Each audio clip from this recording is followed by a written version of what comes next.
discus. This is nice. Thank you. Ty is going to release the fish.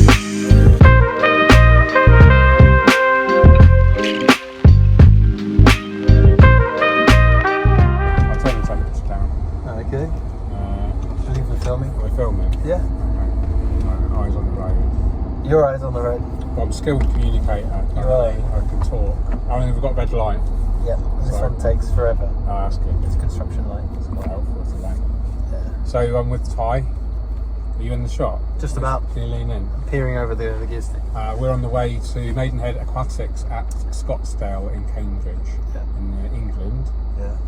And the purpose of that visit? We are going to collect some Madagascar rainbow fish, which are being loaned to us very nicely by the shop. Max, the manager there, has agreed to let us have some for our display tank. Really nice, they're nice fish. I know they've been in there for ages. Oh, they've been in condition then? Yeah, they're a good size. That's why when I saw them a couple of months ago, I was like, these are still here. And they're going to go, we can put them in the tank now soon? Mature filter, mature water. Yeah. Awesome, that's exciting. So we'll slowly acclimatize them and bring them up to temperature and all the rest. Which tank are they going in? So they're going in the 120 shallow that we did. Which is sort of Madagascar river habitat stream. With the Aponigeton? Aponigeton, Longiplomosus. Maybe I could put a sneak quick Yeah, you should. thing just to show it. Because I'm really pleased with that display actually. Madagascar rainbow fish.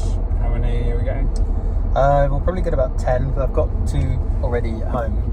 They're good size. And as it's a shallow display, having 12 of them kind of works. Because they're a fish that need to be kept in numbers. They like a bit of swimming room, they like some flow. Good. But we're not using a huge tank, so we don't want to overstuff. What colour will they be?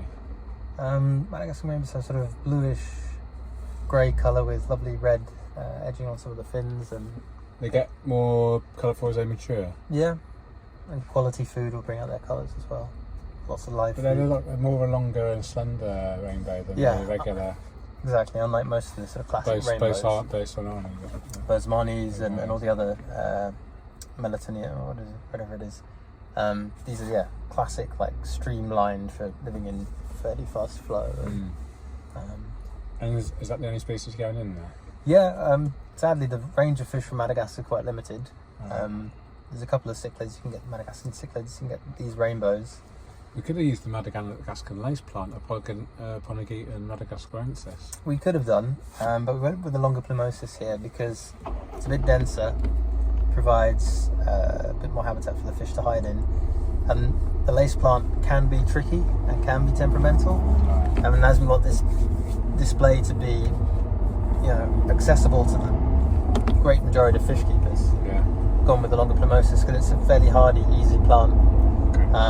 And it's got the really long, slender leaves which will wave nicely in the current and complement the long, slender fish. But the lace plant is a gorgeous plant, so I've got it growing in the holding tanks. But, I took a really nice photo of it today. Yeah, you should put that in. I'll put that right now because we have the technology to do that. Yeah.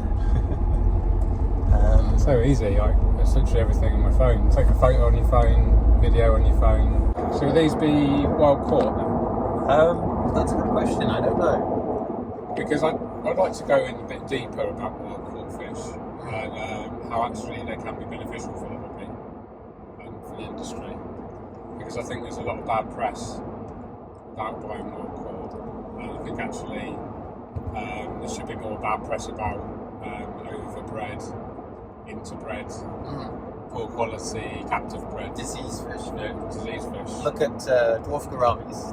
If you buy a pair of dwarf gouramis and they don't have a disease, you're lucky. Yeah, They're I mean even farm. Neomtetras, most commonly bread and butter in air quotes tropical fish, are like poor quality now. I think there's 2 key distinctions here. One is we're talking about freshwater. Yeah. So the freshwater aquarium trade has very different impacts than marine wild caught. And the other word is sustainability. If you can have a sustainable collection that benefits local communities economically, so that they don't use their water courses for, say, extractive industries. So, like, if people are collecting fish for the aquarium trade, they need that water course to be well maintained. They then don't allow, say, mining from the banks, or dredging, or pollution, or cyanide fishing, or whatever. Yeah. But that only works if that only works if it's a long-term, steady and sustainable system whereby the ecosystem remains relatively unaffected and the community continues to receive benefits. Yeah. And that balance can be tricky, but if you can achieve it, then there isn't really an issue. So where does it start then? Is it educating the local folk to where these fish are caught? Or does it start with us as the consumer? I think it may start with us as the consumer, because if you show a photo of many species to local people in these habitats, they'll go, "Oh yeah, I know that one, and I know where you find it." Yeah. They might not know the scientific name, or whatever, but they know these things. Yeah. Where it comes down to us, the consumer, is that we may have to be prepared to pay more for our fish that come from, say, a sustainable source. It's a bit like you could use the analogy of slow fashion and fast fashion. Yes. You heard of that? Where you go to some of these chain huge stores where you can buy, a shirt or some trousers for, literally a few pounds. Yeah. But the labour that's gone into that is not remunerated. Yeah, and it's not good quality fabric, and it's just designed to be worn a few times and thrown away. Do you think there's a comparison there with buying fish? Would you argue you'd be better off saving your money a bit more, spending more money on a higher quality fish that's been well caught, that that's been part of this sustainably kind of maintained habitat where they are actually fished or caught? And I was thinking about this a bit, because We're going up here. yes, you're right about a better quality of fish that has a better survival chance and a longer term healthy life. Because what we describe as our bread and butter fish, cheap and cheerful guppies and platies, they get bought up. Sadly, they don't survive very long. People just go back and buy more. It becomes a commodity. Disposable ornament. Exactly. Whereas people who tend to deliberately want to have wild caught specimens also tend to have the fish keeping acumen and the knowledge and the desire to learn enough to keep those fish long term and keep them until they're almost old and decrepit, because they've just lived so long. Yeah. One of the things I was thinking about was freight. So fish are flown everywhere. Most of our fish, even if they're mass produced, they come from Sri Lanka, Singapore, Miami, Indonesia. All these fish are flown. It's all air freight. Yeah. It's all contributing to CNC production. So how do you Offset that. How do you offset? Well, what if you bought fish that lived longer and happier, healthier lives with you? You have to change your mentality as a fish keeper, but you're not buying fish so regularly. Maybe the demand for the constant supply alters. You can go like meta and think about it in terms of why you're keeping fish in the first place. Are you wanting to keep as many different species in the short term just to experiment with what you like, or to feed this curiosity? As a beginner, you're going to want to keep lots of different things, aren't you? This is very true, and I have. It's not like I've had a holistic approach to fish keeping since day one. I've made all the mistakes there are to make.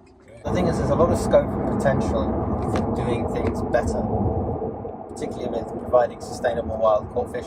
The other thing is that I looked at with my friends while I was in Brazil.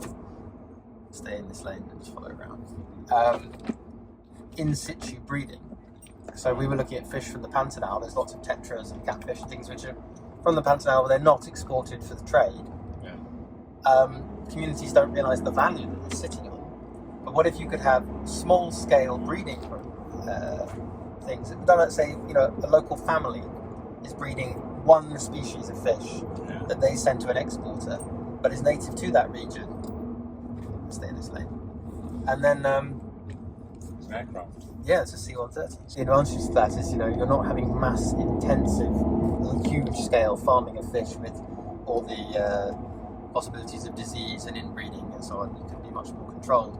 Then you can have quality captive breeding that still benefits the communities where those fish come from.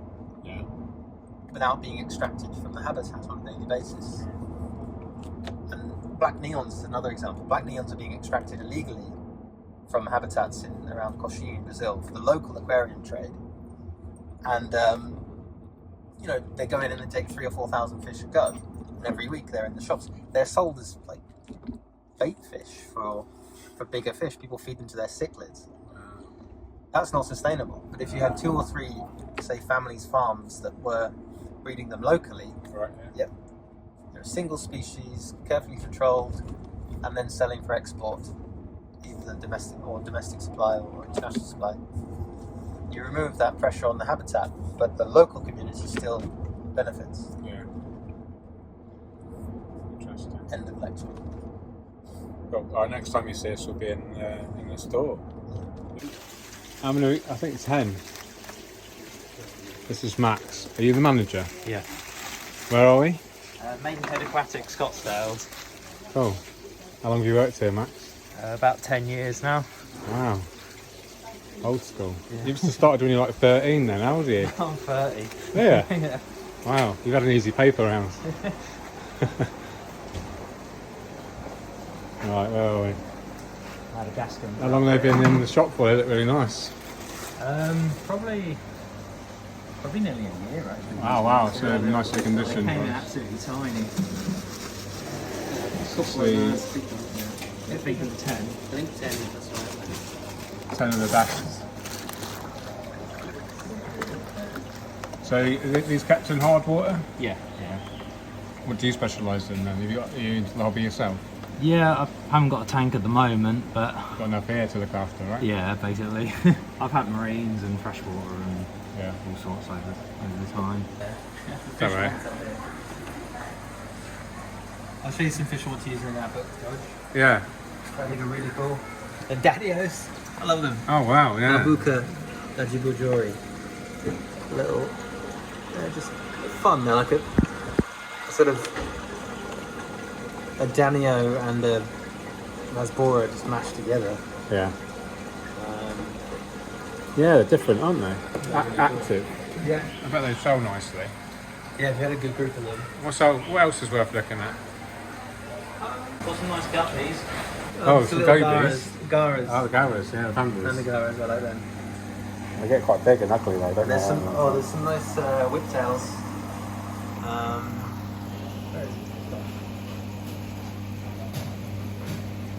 There's some bandria cats buried in the sand there. And there's some cool phylloelas. Did you see that? No.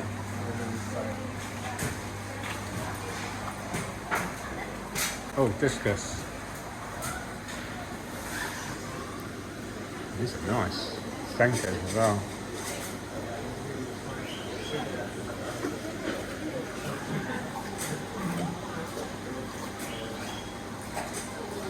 Got 5 in each bag. Yeah. Sweet. Travel a bit better. Doing a cheeky discount for Thai because it's going in the book. I think it's on loan.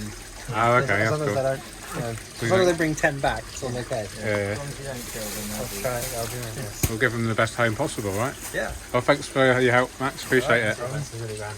Take care, man. See you again. Cheerio. Yeah, and to you too. See you. Yeah, see you soon. Cheerio, mate. Bye-bye. Okay, so Ty's got the fish. We're just going to float them to equalise the temperatures for now. We've got the back lighting on. That's the light ground backlight saying the main lights are off. Yeah. But you can see them silhouetted. So how long will they be kept in this bag for, Ty? Half hour or so? No, 30 minutes? I normally let them float for about 5 minutes so to get up to temperature. Oh, okay. And then I pierce a hole in the bottom of the bag. Right. And leave them for another 10 minutes or so. Depends how long they've been in transit. If they've been in a long time, then I release them faster. And I pierce a hole, and that just allows water exchange really slowly between bag and the tank. Yeah. But some fish are more sensitive than others. These guys are fairly robust. They've been kept in hard Cambridgeshire water from my local shop. Yeah. They're going into hard Cambridgeshire water. One thing I will do is I'll turn off the CO2 because a lot of fish, they do not like being added to tanks that have got CO2 running. Alright, so next time you see, you'll pierce a hole in the bag soon then, and then we'll let them out a bit later on. Ty is going to release the fish.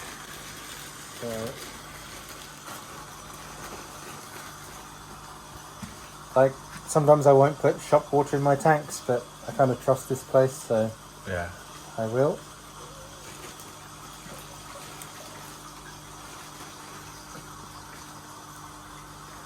Them out. They're all going to be all pale and scared for a while. And an elastic band.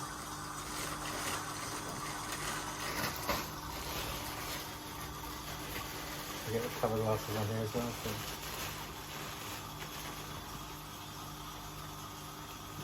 There you go, fellas.